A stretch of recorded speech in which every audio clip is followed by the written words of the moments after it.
बच्चों, आज हमारी चर्चा का विषय है महासागरीय जल संचलन और इसके अंतर्गत आज हम पढ़ने जा रहे हैं महासागरीय जल धाराएं। बच्चों, ये जल धाराएं क्या होती है? आप नासा के इस चित्र को देखिए, साथ ही मैं आपको बता रही हूँ कि जलधाराएं क्या है। जलधाराएं जैसा कि धरातल पर नदियाँ बहती है, ठीक उसी प्रकार से महासागरों में एक निश्चित दिशा और निश्चित गति, निश्चित स्थान पर कुछ जलधाराएं प्रवाहित होती रहती है। ये जलधाराएं सतत रूप से प्रवाहित होती रहती है और इसे ही हम जलधारा कहते हैं। ये जलधाराएं महासागरों में दो प्रकार की मुख्य रूप से पाई जाती है, एक ठंडी जलधारा और दूसरी गर्म जलधारा। ठंडी जलधारा प्रायः ध्रुवीय क्षेत्रों से प्रवाहित होती है, जबकि गर्म जलधारा जो है ये 0 अक्षांश यानी भूमध्य रेखा इक्वेटर से प्रारंभ होकर के ये विभिन्न दिशाओं की ओर जाती है। जलधाराओं के दो और प्रकार बताए गए हैं, एक सतह पर बहने वाली जलधारा और दूसरा आंतरिक क्षेत्र में बहने वाली जलधारा। सतह पर जो जलधाराएं बहती हैं ये केवल 10% हिस्सा ही जलधाराओं का सतह के ऊपर प्रवाहित होता दिखाई देता है, लेकिन 90% हिस्सा जो है यह भीतर ही भीतर प्रवाहित होती है। और ये जो भीतर की ओर प्रवाहित होने वाली जलधारा है ये धरातल में जो सागरीय क्षेत्र है इस क्षेत्र में ये संतुलन का कार्य करती है। एक तो जल संतुलन का कार्य करती है और दूसरा क्षैतिजिक ऊष्मा संतुलन का कार्य भी ये सरफेस की या भीतर की ओर प्रवाहित होने वाली जलधाराएं करती है। महासागरीय जलधाराओं की उत्पत्ति कैसे हुई और वो विभिन्न दिशाओं की ओर कैसे प्रवाहित होती है, इस संबंध में कुछ तत्व, कुछ फैक्टर्स जो होते हैं ये धाराओं को प्रभावित करते हैं। इसमें सबसे पहला फैक्टर हम देखते हैं पृथ्वी की परिभ्रमण संबंधित क्रियाएं। बच्चों, आप जानते हैं कि पृथ्वी में जो परिभ्रमण हो रहा है, जो रोटेशन हो रहा है, पृथ्वी पश्चिम से पूर्व निरंतर घूमती है। पश्चिम से पूर्व घूमने के कारण जल सामान्य रूप से पश्चिम से पूर्व की ओर जाना चाहिए, लेकिन यहाँ पर जो जल का प्रभाव है यह प्रभाव पृथ्वी के परिभ्रमण गति के विपरीत वायुदाब की पेटियों के कारण जल का प्रभाव जो है यह पूर्व से पश्चिम की ओर होता है। सामान्य रूप से ये जो प्रभाव है ये भूमध्य रेखा के पास यदि आप देख रहे हैं तो यहाँ पर व्यापारिक हवाएं चलती हैं और ये जो व्यापारिक हवाएं हैं ये पूर्व से पश्चिम की ओर चल रही है और ये व्यापारिक हवाएं सामान्य रूप से कोरियालिस बल से प्रभावित होकर के भूमध्य रेखा से जो उत्तर की ओर हवाएं हैं ये अपने दाहिनी ओर और दक्षिण की हवाएं बाईं ओर मुड़ती है। ठीक इसी प्रकार से इससे प्रभावित होकर के जो जलधाराएं चल रही हैं ये भूमध्य रेखा से उत्तर में दाहिनी ओर और दक्षिण में बाईं ओर मुड़ जाती है। दूसरा जो तत्व है ये है महासागरों से संबंधित तत्व। महासागरों में हमने 3 विशेषताओं का अध्ययन किया था। एक, महासागरों में तापमान में भिन्नताएं हैं। तापमान में भिन्नता के कारण जब उच्च तापमान वाले क्षेत्र से जलधाराएं प्रवाहित होती है तो ये निम्न तापमान वाले क्षेत्र में प्रवाहित हो रही है। और इस प्रकार से यहाँ का जल यदि निम्न तापमान के क्षेत्र यानी ध्रुवों की ओर बढ़ता है तो वहाँ का जल नीचे ही नीचे प्रवाहित होकर के पुनः निम्न अक्षांश यानी भूमध्य रेखा की ओर आ रहा है और इस प्रकार से जल में संतुलन बन जाता है और तापमान जो है उच्च अक्षांश से ठंडी जलधाराएं आती है और निम्न अक्षांशों से गर्म जलधाराएं उच्च अक्षांशों की ओर जाती है।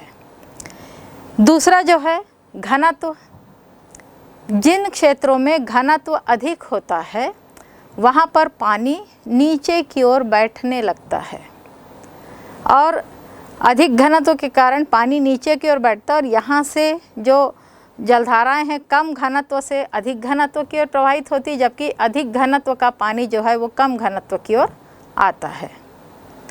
इसी प्रकार से तीसरा जो है लवणता में भिन्नता।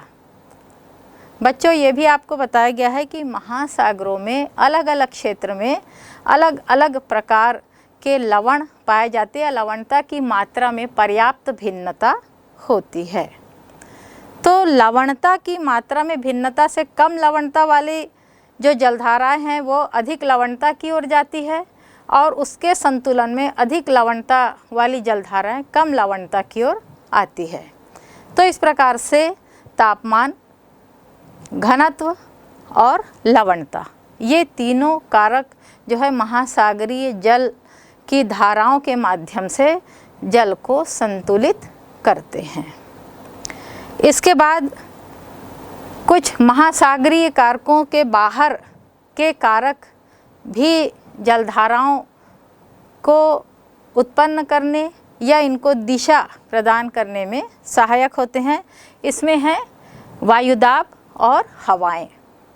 वायुदाब और हवाएं जैसा अभी बताया कि भूमध्य रेखा के पास में व्यापारिक हवाएं चलती है, जबकि यहाँ से हम कुछ उत्तर या दक्षिण की ओर यानी मध्य अक्षांशों में जाते हैं तो यहाँ पर पछुआ हवाएं चलती हैं और ध्रुवों के पास ध्रुवीय हवाओं का प्रभाव है।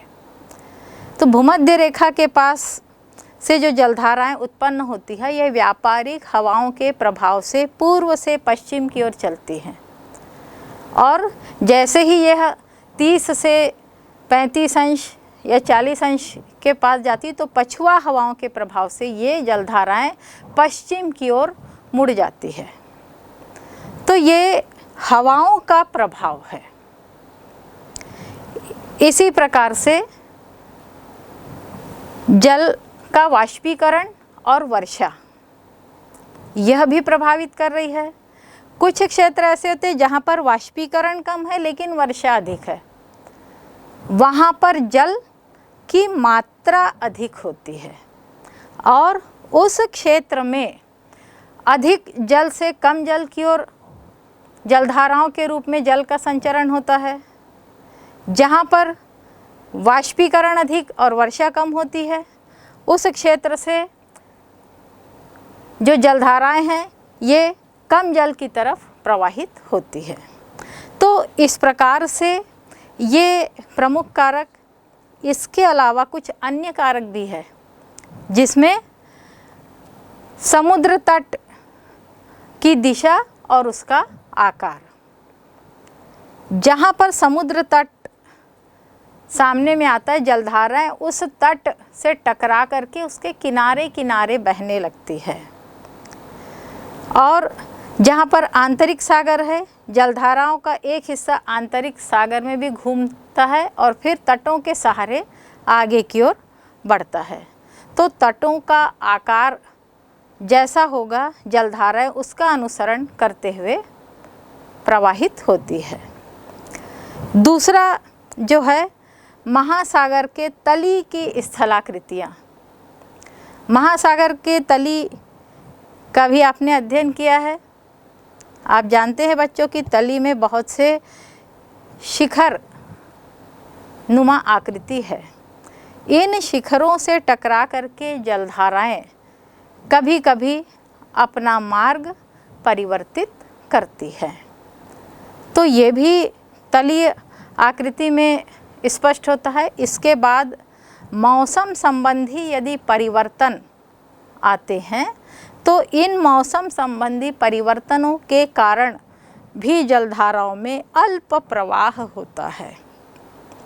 तो ये तो जलधाराओं की उत्पत्ति और उनकी दिशा को प्रभावित करने वाले कुछ महत्वपूर्ण कारक हुए।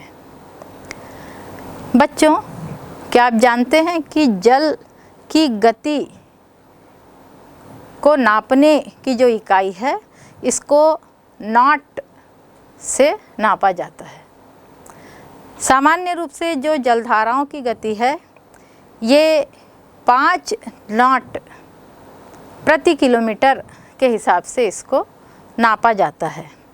लेकिन बहुत गहराई में जाने के बाद जलधाराओं की जो गति है ये 0.5 नॉट प्रति किलोमीटर की स्पीड से प्रवाहित हो रही है। तो इस प्रकार से जलधाराओं की गति को भी हम नाप सकते हैं। बच्चों, ये तो जलधाराओं को प्रभावित करने वाले कारक हुए। आइए हम जो प्रमुख महासागर हैं विश्व के, इनकी जलधाराओं का हम अलग अलग अध्ययन करेंगे। सबसे पहले हम यहाँ पर अध्ययन करेंगे अटलांटिक महासागर या अंध महासागर। बच्चों, आपने अंध महासागर को पहले से ही देखा है, एक बार और देख लीजिए। इसके पूर्व में एक तरफ यूरोप महाद्वीप और नीचे में अफ्रीका महाद्वीप है, तो इसके पश्चिम में उत्तर अमेरिका और दक्षिण अमेरिका है। इसके बीच में ये जो महासागर है, यहाँ पर जो जलधाराएं चल रही है, इन जलधाराओं को अब यहाँ पर आप देख सकते हैं भूमध्य रेखा के पास ये जो जलधाराएं प्रवाहित हो रही है, जैसा मैंने अभी बताया था कि व्यापारिक हवाओं का प्रभाव है और उसके कारण ये अफ्रीका महाद्वीप के पास से ये जलधाराएं उत्पन्न होकर के पश्चिम की ओर प्रवाहित हो रही है। इसे हम विषुवत रेखीय जलधारा कहते हैं। बच्चों, आप यहाँ पर चित्र में जो एरो दिखाई दे रहा है, इसमें आप हाईलाइट में आप देख सकते हैं कि ये जलधाराएं कैसे प्रवाहित हो रही हैं। ये जलधाराएं जब अफ्रीका महाद्वीप से निकलती है तो इस प्रकार ये गर्म जलधारा होती है। यहाँ पर भूमध्य रेखा के ऊपर चलने वाली जलधाराओं को उत्तरी विषुवत रेखीय जलधारा कहते हैं, जबकि भूमध्य रेखा से दक्षिण की ओर प्रवाहित होने वाली जलधारा दक्षिणी विषुवत रेखीय जलधारा कहलाती है। ये जलधाराएं जब आगे की ओर आती है तो यहाँ पर आप देखिए इसके पश्चिमी तट में अर्थात दक्षिण अमेरिका का जो पूर्वी तट है, इस तट से टकराकर ये जलधारा जो उत्तरी विषुवत रेखीय जलधारा ये उत्तर की ओर मुड़ जाती है। उत्तर की ओर मुड़ने पर ये जलधारा 2 भागों में बट जाती है। बच्चों, यहाँ आप देख रहे हैं द्वीप समूह। एक जलधारा इस द्वीप समूह के पूर्व से बहती है और एक जलधारा इस द्वीप समूह के पश्चिम से बह रही है। पूर्व से बहने वाली ये जो जलधारा है इसे एंटीलीज की जलधारा कहते हैं, जबकि पश्चिम से बढ़ने वाली ये जलधारा है ये कैरिबियन जलधारा कहलाती है। ये कैरिबियन जलधारा जो है ये कैरिबियन से युकाटन तक जा रही है और यहाँ पर ये मैक्सिको की खाड़ी के भीतर चली जा रही है। गल्फ ऑफ मैक्सिको के कारण इसे यहाँ से गल्फ स्ट्रीम की जलधारा का नाम दिया गया है। यही जलधारा आगे चल करके गल्फ स्ट्रीम की जलधारा कहलाती है। ये गल्फ स्ट्रीम की जलधारा के पुनः यहाँ पर 2 हिस्से हो गए हैं, 2 पार्ट में ये बाइफरकेट होती है। एक जलधारा जो है ये फ्लोरिडा तक चली जा रही है। जबकि दूसरी जलधारा जो है यह पश्चिम की ओर मुड़ जाती है। जो जलधारा फ्लोरिडा की तरफ जा रही है, यहाँ पर देखिए तापमान भूमध्य रेखा के पास इसका तापमान अधिक था, लेकिन जैसे जैसे उत्तर की तरफ जा रही है फ्लोरिडा के पास इसका तापमान 27 डिग्री सेंटीग्रेड हो जाता है और यहाँ पर जो लवणता है ये लगभग 37% रहती है। इसकी दूसरी जलधारा गल्फ स्ट्रीम की ही धारा कहला रही है और यह जलधारा यहाँ पर आप देख रहे हैं, ये कनाडा के पास में एक द्वीप है न्यू फाउंडलैंड, इस द्वीप तक ये आती है। यहाँ पर सेंट लॉरेंस का जो तट है, इस तट के पास में जो ग्रांड बैंक है यहाँ तक यह जलधारा प्रवाहित हो रही है। इसी जलधारा का एक और हिस्सा जो है ये लगभग 40 अंश अक्षांश के पास ये जलधारा जो है यह पूर्व की ओर प्रवाहित होने लगती है। इसका कारण क्या है? पछुआ हवाओं के प्रभाव से ये जलधारा पश्चिम से पूर्व की ओर ढकेल दी जा रही है लगभग 40 अंश अक्षांश के पास, और यहाँ से ये आगे की ओर बढ़ जाती है। आगे की ओर बढ़ने के बाद ये जलधाराएं मुख्य रूप से दो भागों में फिर से बट रही है। ये जो गल्फ स्ट्रीम की जलधारा है ये पूर्व की ओर जा रही है, तो इससे उत्तरी अटलांटिक प्रवाह के नाम से जाना गया। अब ये गल्फ स्ट्रीम नहीं कही गई, बल्कि गल्फ स्ट्रीम से जब ये पूर्व की ओर गई तो उत्तरी अटलांटिक प्रवाह इसे कहा गया है। यह जो उत्तरी अटलांटिक प्रवाह है इसकी पुनः दो शाखाएं होती है। एक शाखा आप देख रहे हैं ये ग्रीनलैंड की तरफ मुड़ गई है, जबकि दूसरी जो शाखा है ये आइसलैंड से नॉर्वे स्वीडन की तरफ चली गई है। इसकी जो तीसरी शाखा है यह स्पेन और ओजार्स के तट को होती हुई अफ्रीका तट की ओर मुड़ जाती है। इसके अलावा गल्फ स्ट्रीम की एक और शाखा जो है ये लगभग 40 अंश से घूम करके पुनः महासागर में नीचे की ओर आती है और नीचे की ओर यहाँ पर आप देख रहे हैं एक भंवर जैसी स्थिति निर्मित कर रही है। ये जो भंवर जैसी स्थिति है इसका विस्तार यदि हम देखें तो 20 अंश से 40 अंश उत्तर की तरफ है, जबकि 35 अंश से 75 अंश यह पश्चिम में स्थित है।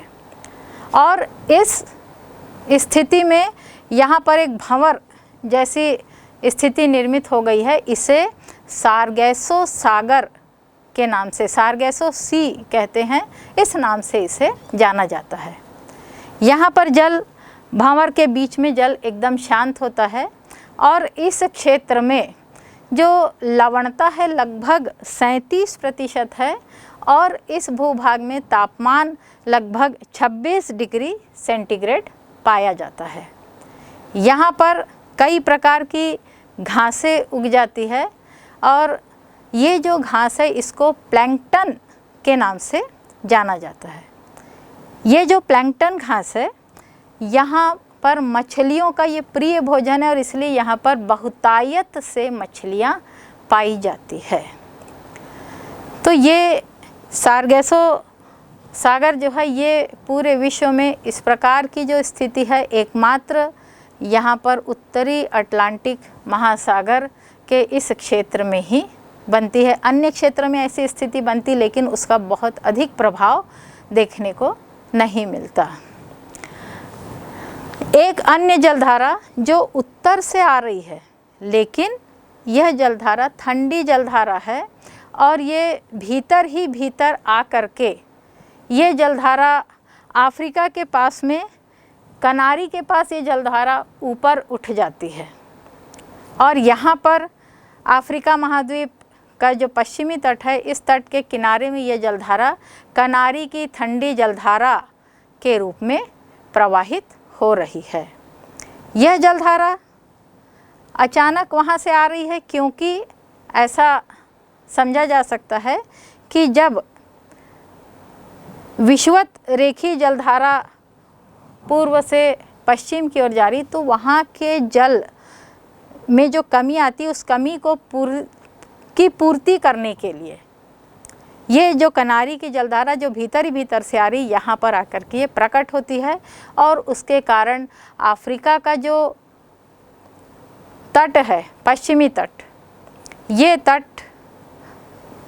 कम वर्षा प्राप्त करता है क्योंकि ठंडी जलधाराओं का प्रभाव है और यहाँ पर वर्षा का अभाव देखने को मिलता है।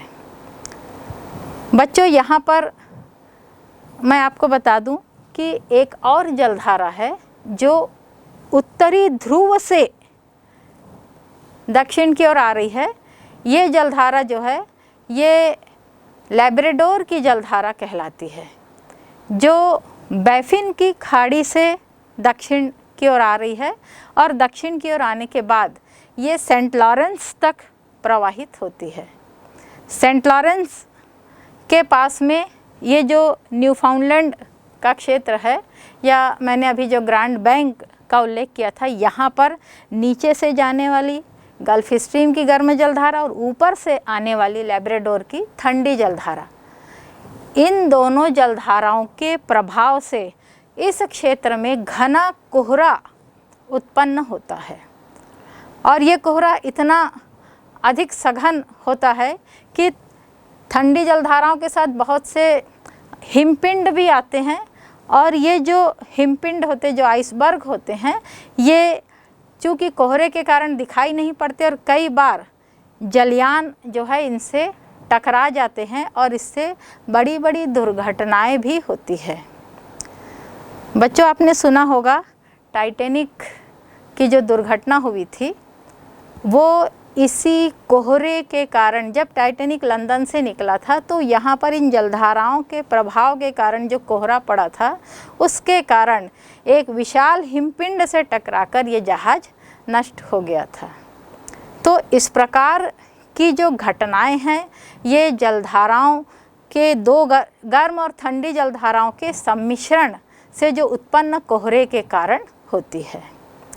जब ये दो जलधाराएं आपस में मिलती है तो इस क्षेत्र में मछलियां भी बहुत अधिक मात्रा में पाई जाती है, जहाँ पर जैसे अभी ग्रैंड बैंक का उल्लेख किया, इसी प्रकार से लंदन के पास में जो डागर बैंक है, ये सभी मछली उद्योग के लिए बहुत विकसित है। ये पूरा बेल्ट जो है यहाँ पर बहुत सारे बैंक का तात्पर्य क्या है, महासागरीय चबूतरे जो ऊपर उठ जाते हैं और यहाँ पर बहुत सारी घासें उग जाती है जो मछलियों के लिए पर्याप्त भोजन प्रदान करती है और इन जलधाराओं से इसकी जलवायु जो है बहुत उत्तम होती है और उसके कारण इस क्षेत्र में मछलियों का उद्योग भी काफ़ी विकसित होता है।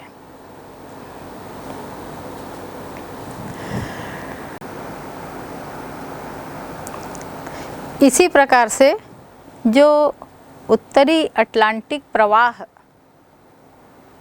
ये प्रवाह गल्फ स्ट्रीम जलधारा का ही एक हिस्सा है, लेकिन इतने आगे बढ़ते बढ़ते इसके तापमान और लवणता में कुछ कमी आ जाती है, किंतु फिर भी इसका जो गर्म प्रभाव है ये बना रहता है और इसके प्रभाव के कारण great Britain, Norway, Sweden, Denmark यानी ये जो इंग्लिश चैनल तक का जो क्षेत्र है, यहाँ पर व्यापार की प्रक्रिया वर्ष भर जारी है। ये केवल गल्फ स्ट्रीम का प्रभाव, जबकि इसी अक्षांश पे यदि हम अमेरिका में देखें तो यहाँ पर ठंडी जलवायु के कारण बर्फ़ जम जाती है। तो ये गल्फ स्ट्रीम जलधाराओं का प्रभाव है। ये तो बच्चों आपने अटलांटिक महासागर का जो उत्तरी हिस्सा था उसकी जलधाराओं का अध्ययन किया।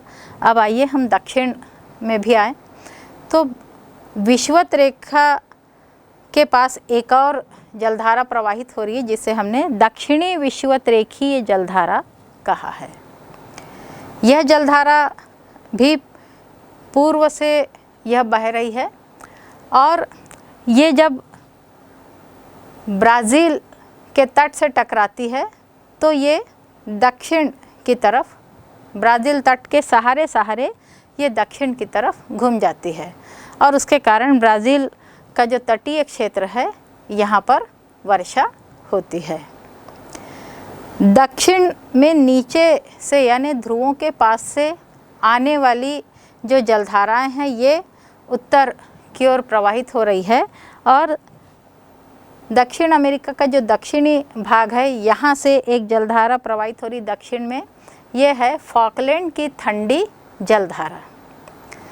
इसका एक हिस्सा फॉकलैंड तक जाता है जबकि यहाँ से पछुआ हवाओं के प्रभाव से यह धारा पुनः पश्चिम से पूर्व की ओर चली जा रही है और इस प्रवाह को हम कहते हैं दक्षिणी अटलांटिक प्रवाह। यह प्रवाह दक्षिण की ओर बहते हुए अफ्रीका के तट की ओर आता है और यहाँ पर यह बेंगुला की धारा के नाम से प्रवाहित होता है और ये बेंगुला की जलधारा जो है ये पुनः आकर के दक्षिणी विषुवतरेखीय धारा में मिल जाती है।